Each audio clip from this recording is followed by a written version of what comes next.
Olá, bem-vindo ao estudo de hoje. Esperamos que as ricas bênçãos de Deus possam estar alcançando você e sua família. O dia 22 de outubro de 1844 entrou para a história como um dos dias mais tristes para o povo adventista. A precisão cronológica das 2.300 tardes e manhãs, o grande desapontamento, o movimento millerita, tudo estava profetizado em Apocalipse capítulo 10. Quando nós estudamos de uma forma mais detalhada esse capítulo, nós percebemos o que a profecia revela. O versículo 11 termina dizendo: é necessário que ainda profetizes a respeito de muitos povos, nações, línguas e reis. Esse texto está intimamente associado com Apocalipse 12, verso 17, onde leio: irou-se o dragão contra a mulher, e foi pelejar com os restantes da sua descendência, os que guardam os mandamentos de Deus e têm o testemunho de Jesus. Os mandamentos de Deus são claros para todos nós. Encontramos eles em Êxodo, capítulo 20, versos 3 em diante. Mas o que significa o testemunho de Jesus? Quando vamos para Apocalipse, no capítulo 19, verso 10, nós lemos: pois o testemunho de Jesus é o espírito da profecia. Ou seja, no seio da igreja remanescente deveria surgir o dom profético.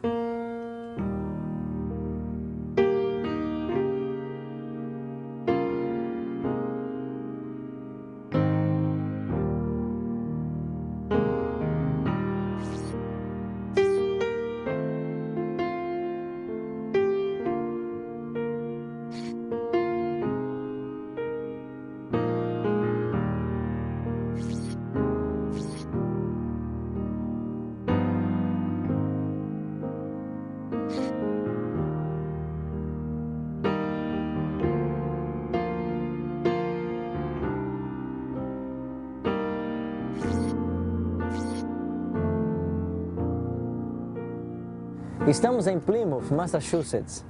Em 1620, John Robinson, liderando um grupo de cristãos fiéis, tentaram sair da Europa em busca de novas terras, onde eles pudessem encontrar um estado sem rei e uma igreja sem papa. A princípio, eles embarcaram num navio chamado Speedwell, mas por causa da idade desse navio, ele não resistiu. E então eles encontraram outro barco chamado Mayflower. Aqui nós temos uma réplica do Mayflower, que em novembro de 1620 aportou aqui nestas praias. Começaram assim então a colonização protestante desse estado, que viria a ser a maior nação protestante do mundo. E aqui neste novo continente, Deus levantaria uma mulher para ser a sua profetisa, para ajudar no processo de estabelecimento da sua igreja remanescente.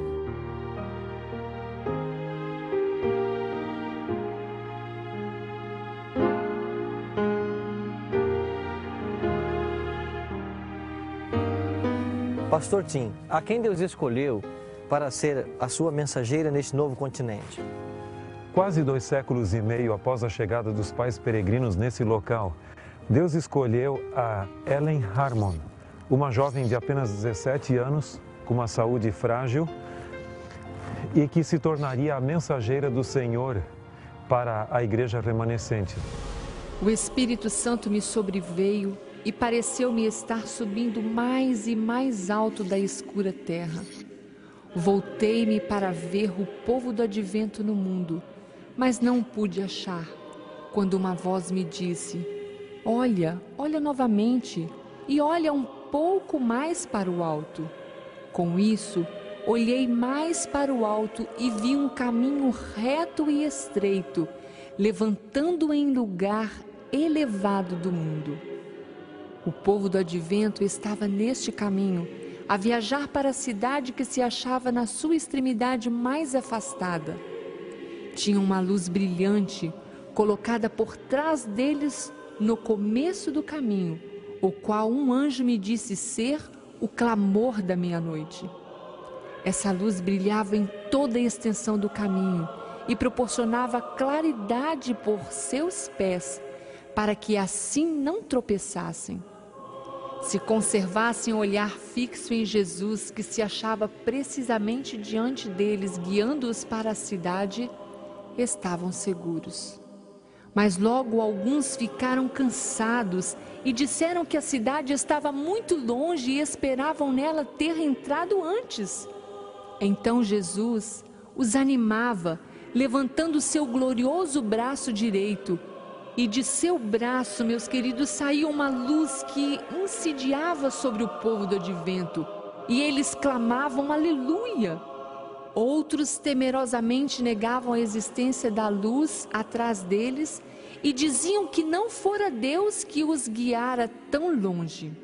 A luz atrás deles desaparecia, deixando-lhes os pés em densas trevas, de modo que tropeçavam e, perdendo de vista o sinal e a Jesus, caíam do caminho para baixo, no mundo tenebroso e ímpio. Depois que saí da visão, estava excessivamente perturbada. Dirigi-me ao Senhor em oração e roguei-lhe que pusesse a responsabilidade sobre outra pessoa. Parecia-me que não poderia suportar.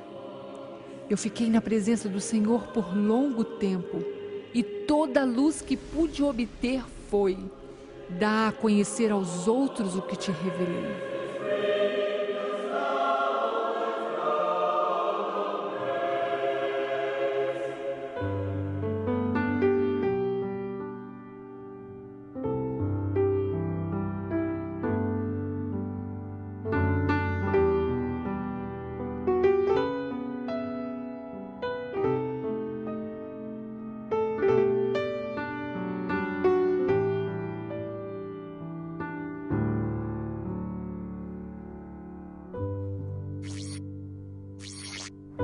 Ao longo de cerca de 70 anos de ministério profético, Ellen Harmon teve aproximadamente 2.000 visões e sonhos proféticos.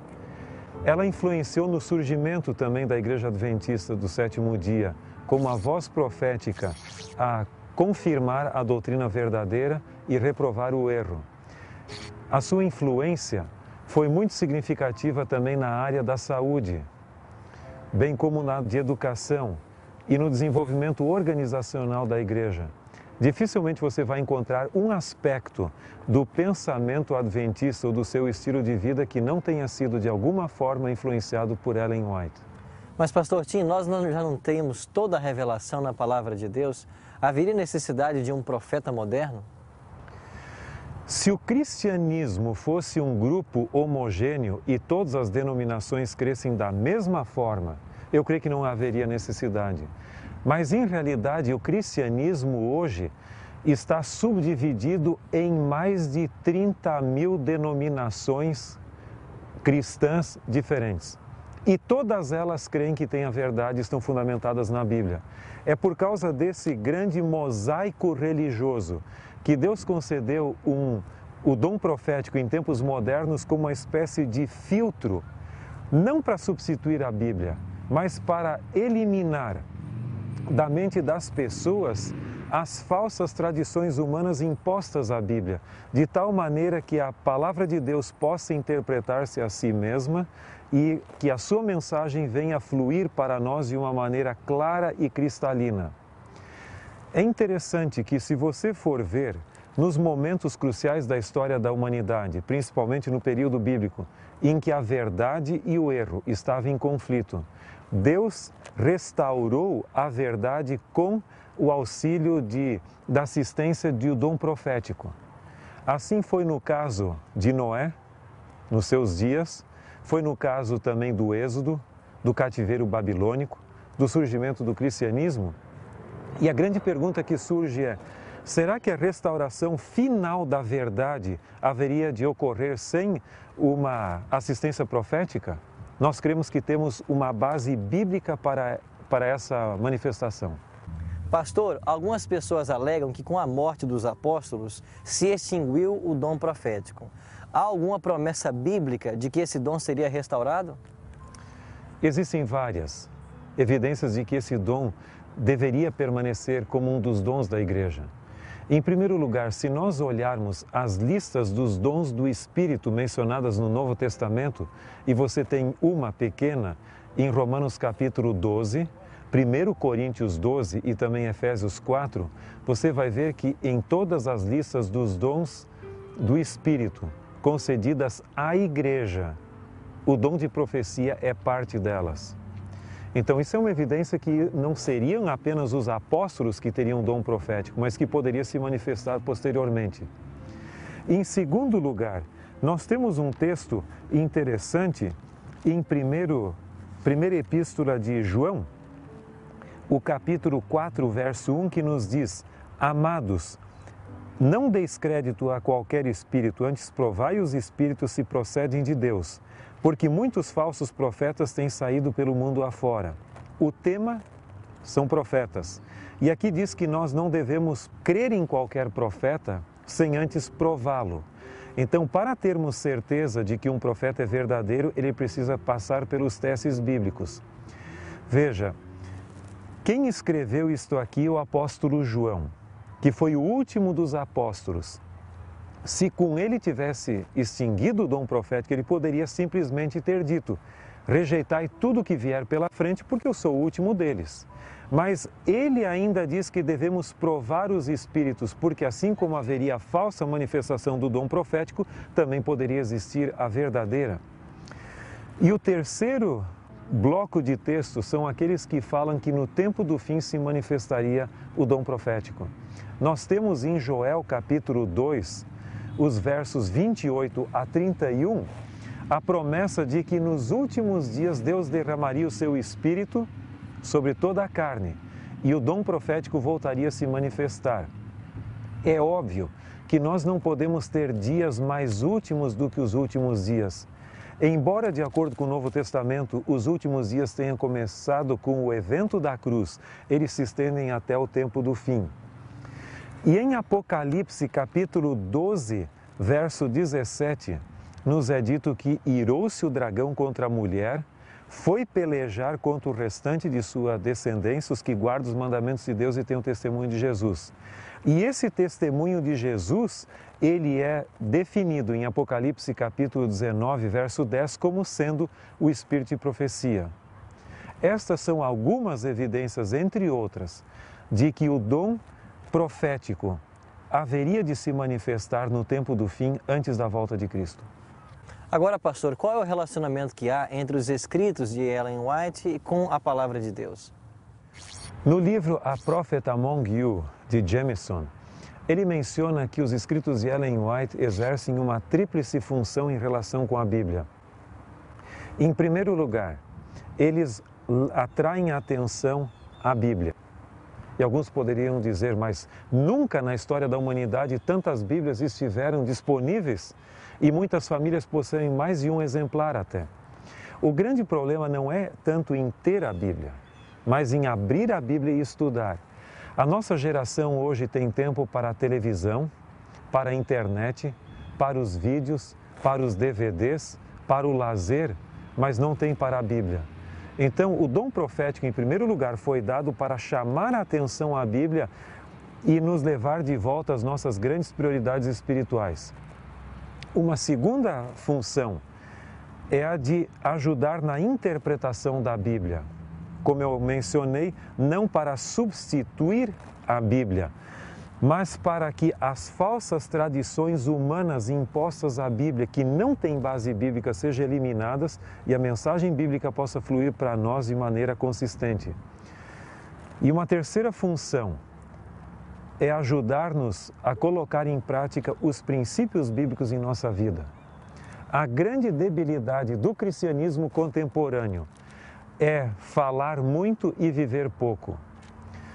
Os cristãos precisam hoje manifestar a mesma coerência de vida que havia no fundador do cristianismo, Jesus Cristo, que não apenas falava a verdade, mas ele vivia a verdade e era a própria verdade.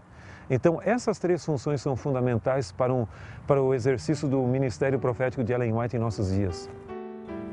Assim, Deus, no momento apontado pela profecia, levantou esta jovem para ajudar no processo organizacional, doutrinário da igreja remanescente.